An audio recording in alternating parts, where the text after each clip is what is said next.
তোর মা দেখতে পাবে কিনা খালি। আজকে আবার বেরিয়ে গেলাম প্রতিদিনের মতো ধান বানতে। তো আমরা এখন যে হচ্ছি দুই ভাই মিলে। আমি এখন কাঁড়া কাটছি আর আমার ভাই দেখো জলে বোতল নিয়ে আগে আগে হাঁটছে। তো আমাদের গ্রামের দৃশ্যটাও দেখো, এই যে আমাদের গ্রামের বাড়িগুলো কেমন।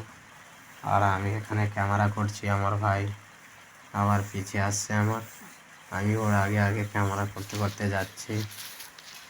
এই দেখো বোতলটাকে ভাই নিয়েছে, এই জন্য মাথায় ছিলাম। আর আমরা নেমে গেলাম আবার সেই ধানের খেতে। দেখো ধানের ক্ষেতের ভিউটা যদি ভালো লেগে থাকে তাহলে কমেন্টে জানাবে।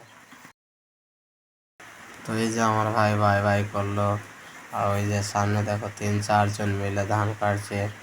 আর আমরা ওখান থেকে ওই আগে বেরিয়ে গেলাম, এই যে ধানের আইল দিয়ে হাঁটতে হাঁটতে মাঝখানে দেখে যে একটা বেন্নার ঝুড়, এই যে বেন্নার ঝুড়, এই বেন্নার ঝুড়টা টেপে আমরা আগে এসে বেন্নার ঝুড় টেপে গিয়ে এই যে আমার ভাই জলে বোতল নিয়ে ধানের ক্ষেতের দিকে চলে আসলো, আর আমরা নেমে গেলাম ধানের কাতার খেতে।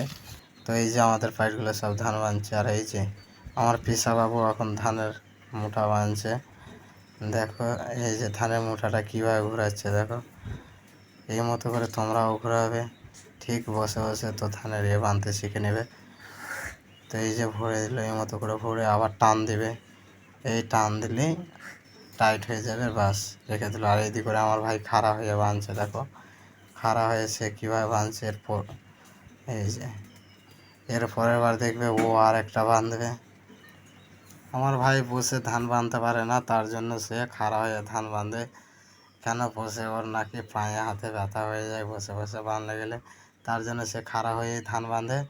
আর এই যে দেখো এইভাবে তোমরাও মুখটা ঘুরিয়ে আর টাইট দিলে টাইট হয়ে যায় মুখটা। তোর মা দেখতে পাবে কিনা আমার খালি। ভাইকে দেখো কার সাথে কথা বলছে, এবার ও আবার মুখটা কষতে লাগলো। এই যে মুখটা কীভাবে ঘুরাচ্ছে দেখো, কি সুন্দর ঘুরিয়ে সে টাইট দিয়ে দিল, দেখো কত জোরে টাইট দিচ্ছে দেখো। আবার আমাকে দেখো, এই যে আমি একটা মুঠটা নিলাম। যাই হোক, আমার ভাই যখন ভিডিও বানায় আমার, তখন আমার পেশাও বলে যে এরা খালি ভিডিও বানাচ্ছে। আর ওই যে আমি মুঠটা বেঁধে ফেললাম, আর মুঠটা বাঁধার আগে এই মতো করে গুছিয়ে নিতে হয় ভালোভাবে। তারপরে ধানের শীষটা একটা নিতে হয় ভালো করে, এই মতো টানবে, এই মতো ধরবে, আর খাড়া হয়ে এই মতো ঘুরালেই বাস ধানের মুঠা হয়ে যাবে। বাস দেখো কি সুন্দর, আমিও টায়ার দিয়ে দিলাম, টায়ার দিয়ে ফেলে দিলাম, আবার গোছাচ্ছি। কেন এই মতো করে ভালোভাবে জোড়ো করে নিলে জিনিসটা বাঁধতে সুবিধা হয়, তার জন্য জোড়ো করে নিচ্ছি। এই যে আবার আমার ভাইকে দেখো একটা মুঠটা বাঁধছে। আর এখানে আমাদের বাঁধা প্রায় শেষের দিকে, এই মুঠাটা বাঁধা হলেই আমাদের বাঁধা শেষ। তো আমার ভাই দেখো এই মুঠাটা বাঁধছে, দেখো সে কত আজকে, এই দেখো ঘুরিয়ে দিল মুঠাটা, কি সুন্দর ঘুরে হলো।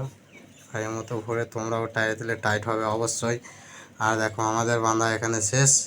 এখানে দেখো আমাদের সবাই গোছাগুছি করেছে, কেন বাঁধা হয়ে গেছে তার জন্য গুছিয়ে দেব।